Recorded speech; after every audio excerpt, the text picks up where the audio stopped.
When we got to the hotel, we were led to a back room, which was heavily guarded, as the hotel was, or motel.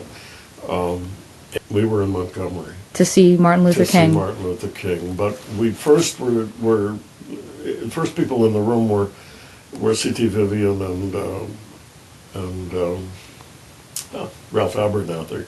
They were both there, and they asked Homer a few questions.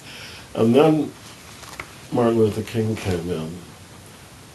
Martin Luther King was very small. He was very short. I always thought of him as larger than life.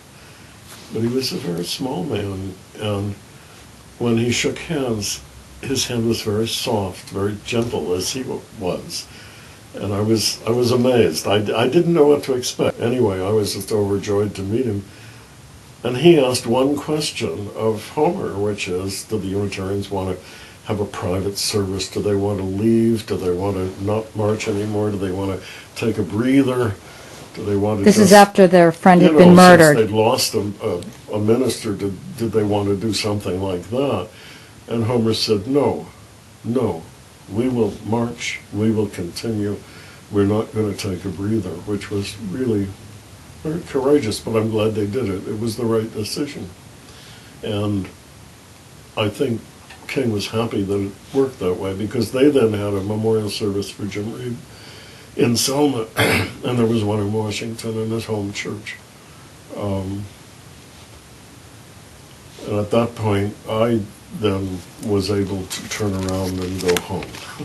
And then came back, of course, again at the other end of the march when it started over again with the court's permission. I then went to Montgomery for the end of the Reverend, how did you have the courage after your friend Reverend Jim Reeb had been murdered by these thugs with baseball bats because he was trying to get voting rights for African Americans? How did you get the courage to continue? Weren't you afraid of being killed? Once you've made a commitment to fight for other people's rights, you don't. It's one of those things where you never turn back. You keep marching. You keep working. And I think, for me and for most of those that I knew that went down there, it changed all of our lives. And we didn't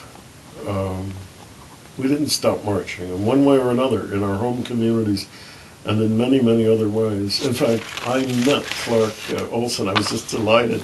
I met him just 2 days ago at a meeting in Boston, and he's still working on racial justice issues. And it was just a joy to see him again and to see the things he was working on.